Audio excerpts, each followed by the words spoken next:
Hello everyone and welcome back to another tutorial from Gameplay Classic.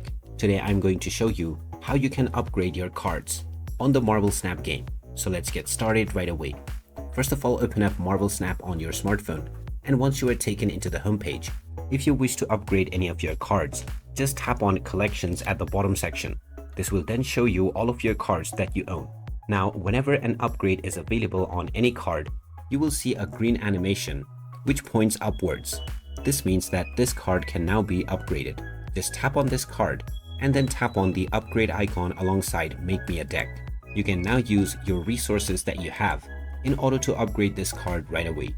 Once the upgrade has been applied, the card quality will be increased, and now you can start using this upgraded card within your match. This will also increase your collection level, and you can get various new cards as well as boosters and credits in order to make further upgrades. And there you have it. That is how easy it is to upgrade your cards on the Marvel Snap game.